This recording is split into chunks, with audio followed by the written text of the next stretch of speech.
સરકારી તંત્રની લાપરવાહી, ભ્રષ્ટાચારની ગંધ અને રાજકીય કિન્નાખોરીનું જીવતું જાગતું ઉદાહરણ વાલોડ તાલુકાના વીરપોર ગામમાં સામે આવ્યું છે.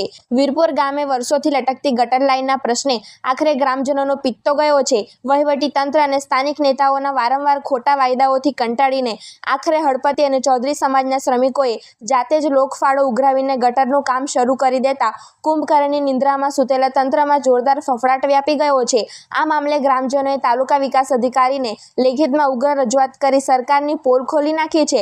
મળતી વિગતો મુજબ વીરપોર ખાતે વર્ષો પહેલા નાણાં પંચની ગ્રાન્ટમાંથી હળપતિવાસથી નદી સુધી આશરે ₹9 લાખના ખર્ચે ગટર લાઇન મંજૂર થઈ ગઈ હતી. તત્કાલીન સરપંચ વિજયભાઈ નાયકના સમયમાં આ કામ શરૂ પણ થયું હતું, પરંતુ આશ્ચર્યજનક અને શંકાસ્પદ રીતે ગટર લાઇનની બંને બાજુ કામ કરવામાં આવ્યું અને વચ્ચેનો આખો ભાગ ગાયબ કરી દેવાયો. સ્થાનિકોનો આક્ષેપ છે કે પછાત અને શ્રમિક વર્ગના એટલે કે હળપતિ અને ચૌધરી જ્ઞાતિના લોકોને હેરાન કરવા માટે રાજકીય કિન્નાખોરી અને રાગદ્વેષ રાખીને જાણી જોઈને ગટર લાઇન અધવચ્ચે અટકાવી દેવામાં આવેલ છે. ત્યારે આ સમગ્ર મામલે ગ્રામજનોએ પોતાનો આક્રોશ ઠાલવતા મીડિયા સમક્ષ શું કહ્યું તે જોઈએ. નમસ્કાર દર્શક મિત્રો, હું છું આપનો કુંદન પાટીલ. વાલોડ તાલુકો ભ્રષ્ટાચાર માટે જાણે એપી સેન્ટર બની ગયું હોય અને રાજકીય કિન્નાખોરી માટે તો જાણે એક હબ હોય તેવા અનેક કિસ્સાઓ સામે આવ્યા છે. ત્યારે અત્યારે એક હાલ તાજો કિસ્સો સામે આવ્યો છે કે વાલોડ તાલુકાનું વીરપુર ગામની અંદર હળપતિવાસની અંદર છેલ્લા 8 થી 10 વર્ષથી ગટરની સમસ્યા હતી. જે વરસાદી પાણીના નિકાલ માટે જે ગટરની લાઈનો કરવાની હતી તેની સમસ્યા હતી.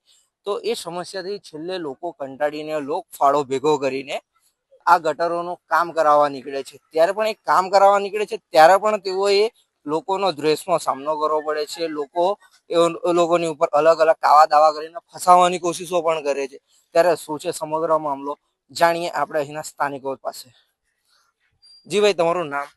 મારું નામ કમલજી સુરેન્દ્રભાઈ ચૌધરી છે. હળપતિવાસનો રહેવાસી છું.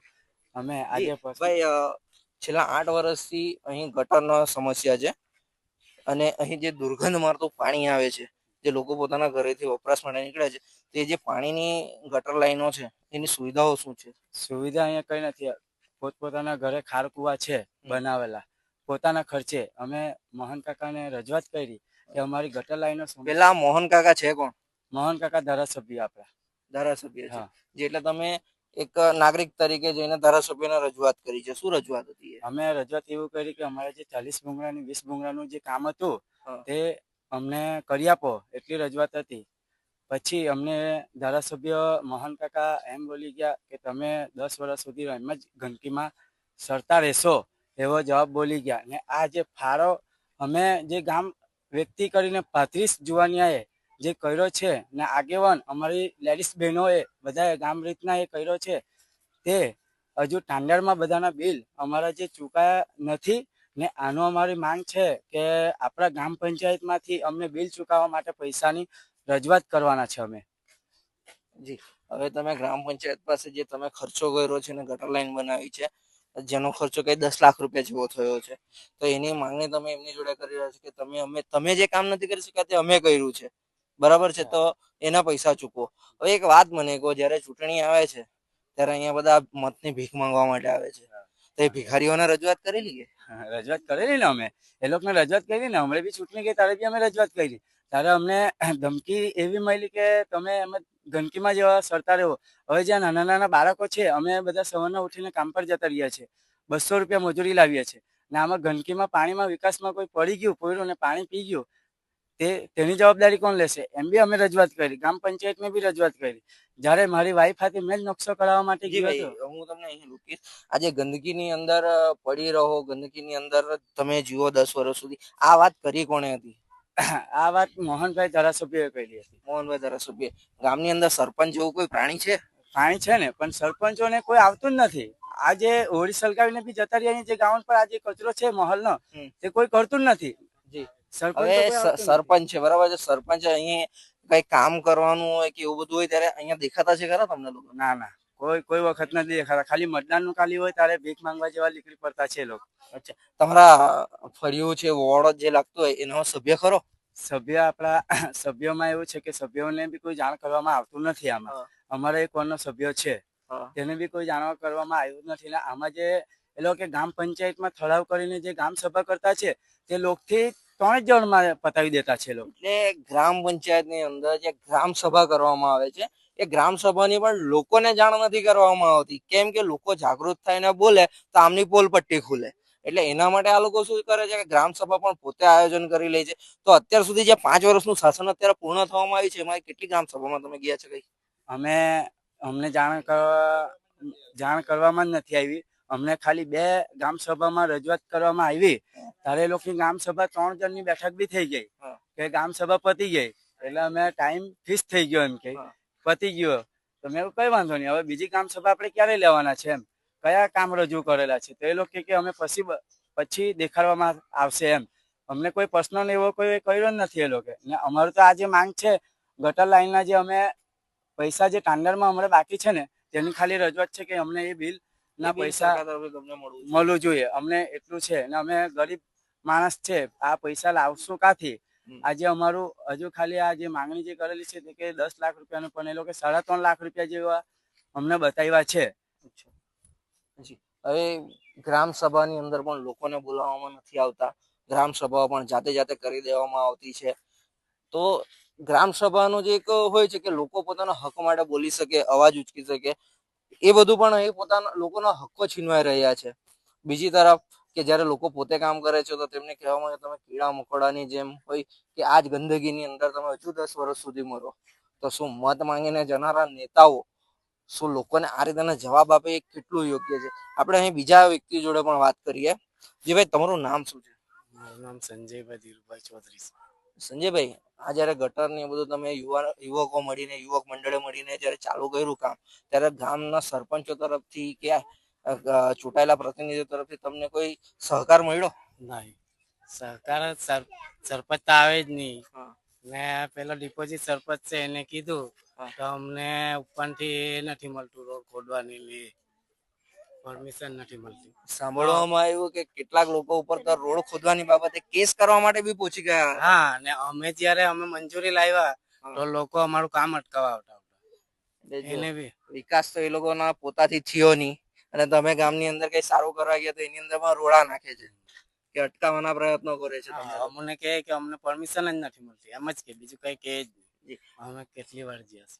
હવે જે 10 લાખ રૂપિયાનું મોટું કામ તમે ગામના હિતની અંદર લોકોના પ્રશ્નોને જોઈને કર્યું છે, એના પૈસાની માંગણી તમે ગ્રામ પંચાયત જોડે કરી રહ્યા છો કે જે કામ તમે નથી કર્યું અમે કર્યું. હવે એના બિલો પાસ કરીને આનો પૂર્ણ વિરામ લાવો. હવે આ લોકો જો તમને પૈસા અને એ બિલો પાસ નહીં કરી આપે તો તમે શું કરશો? કઈ નહીં, આગળ રજૂઆત કરું. જી, હવે આગળ રજૂઆત કરો છો, તમે ધારાસભ્ય સુધી ગયા, એમણે તો કહી દીધું કે તમે આજ ગંદકીમાં મરો.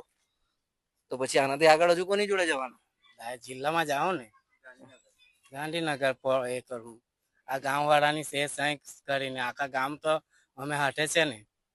જી, એટલે ટૂંકમાં જે લોકોને તમે મત આપેલો એ લોકો તમારા કેટલા કામ આવ્યા? અમારા કોઈ કામ નહીં આવ્યા. અમે અમારી રીતનું જ કરેલું છે. અમારા જુવાનિયા પોયરાઓ આગેવાન બધા તૈયાર થયા તો થયું છે, નહીં તો અત્યાર લગીને થાતે જ નહીં. ઘરવેરો ભરો? હા, ઘરવેરો ભરીએ ને. ઘરવેરો ભરો એટલે તમે ટેક્સ ભરો છો? ઘરવેરો ભરીએ, સફાઈ વેરો ભરીએ, તો સફાઈ નથી ગામમાં. અચ્છા, તો ઘરવેરો સફાઈ વેરો ભરો એટલે તમે ટેક્સ ભરો છો, ને ટેક્સ ના પૈસા જે હોય છે ને એ ગામના વિકાસ માટે વપરાવાના છે. એ પૈસા જતા ક્યાં છે?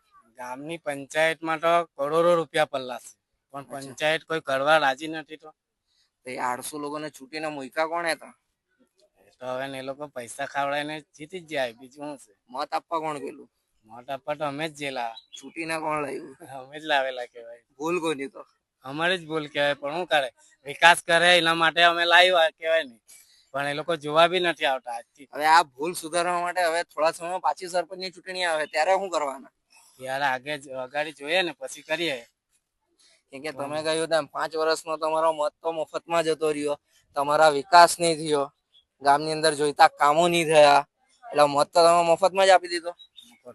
હા, ટેક્સ ભર્યો તે પણ મફતમાં જ ગયો.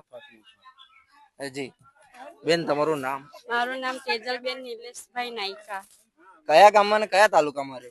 અમે વીરપોર તાલુકામાં રહીએ અને વીરપોર ગામમાં વાલોડ તાલુકામાં અને વીરપોર ગામમાં રહીએ. જી, હવે હમણાં થોડા દિવસ પહેલા તમારા ગામના બધા લોકો મળીને વાલોડ તાલુકા પંચાયતમાં આવેલા કે અમે ગટર લાઈન બનાવી અને અમને એના પૈસા આપો. ખબર છે તમને? હા, ખબર છે. તમે આવેલા? ના મેં તમે તો નહીં હાલો પણ તમને ખબર છે ખબર છે ગામના લોકો ગામમાં. હવે અહીંયા જયારે આ ગટર મસ્ત નદીની જેમ ગટરો વહેતી છે તમારા ગામની અંદર ચોમાસા દરમિયાન એની સ્થિતિ શું હોય? બહુ એમ પાણી ભરાઈ જાય, બધાના ઘરોમાં પાણી ભરાઈ જાય. એનો નિકાલ કરવા હારું સરપંચ લોકને અરજી બી આપી હતી, પણ કઈ જોવા બી આવે પણ કઈ નહીં, થહે બસ એટલું જ કિયા કરે. બરાબર, એટલે મતલબમાં ખાલી વચનો આપ્યા કરે પણ હા, પાડતું કોઈ નથી. કોઈ નથી. બરાબર. હવે એના ગટરોમાંથી એનો મસ્ત એવી સુગંધ આવતી છે અત્યારે બી. તો આ જે સુગંધો આવે એના લીધે માંદા કેટલા પડ્યા અહીંયા. બહુ બધા માંદા પડે, નાના છોકરા છે એ લોકો બધા રમે.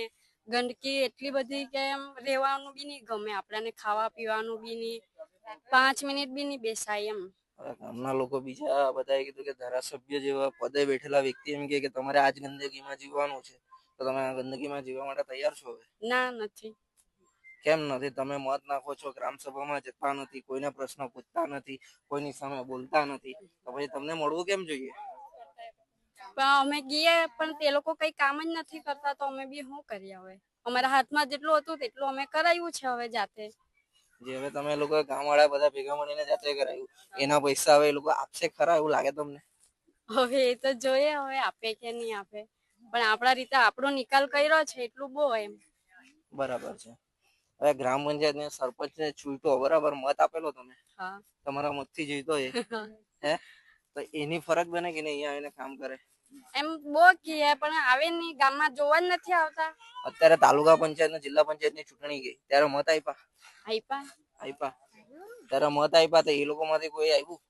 ના, કોઈ નહીં આવ્યું. આના પહેલા તાલુકા પંચાયત ના સભ્ય હતા, કોઈ ખાલી આવેલું? મત જોતું છે અમને, આપો અમને લાવો તો તમારું કઈ કરીએ, પણ કોઈએ કઈ નથી કર્યું હજુ સુધીમાં. બરાબર. મત માંગવા માટે તો આવી જાય, કામ કરવા માટે નથી આવતા. કામ કરવા કોઈ નહીં આવે. બરાબર. ઘર તોડાવા હો આવી રહેતા છે. ઘર તોડાવા આવી જતા છે અને મત માંગવા આવે ત્યારે એ જ ઘરમાં આવતા છે? હા, એ જ ઘરમાં આવે પાછા. ત્યારે કે નથી અમને ઘર આપો તોડતા? એમ. ત્યારે ઘર તોડવાની વાત નહીં કરે? ત્યારે નહીં કરે. હવે આટલું બધું કચરું છે, કોઈ દિવસ આવે નહીં સરપંચ જોવા કે આ સાફ કરાવીએ અમે, કઈ નહીં કરે. આ વીરપુર ગામ જે ખરું, વીરપુર ગામ ની અંદર ગટર ની સમસ્યા છે કે સમસ્યા ની અંદર ગટર છે? બધું હરખું જ છે હવે. શું બરોબર, કે? એટલે ગામને ગટર હો ગઈ છે કે ગટર ના ગામ હો ગઈ છે એવું છે તમારે તો? હા, એ જ છે હવે. કે અમે જે બી ફરિયામાં નીકળતા છે ત્યાં ગટર જ ગટર જ છે, ગંદા ગંદાતી છે. બરાબર.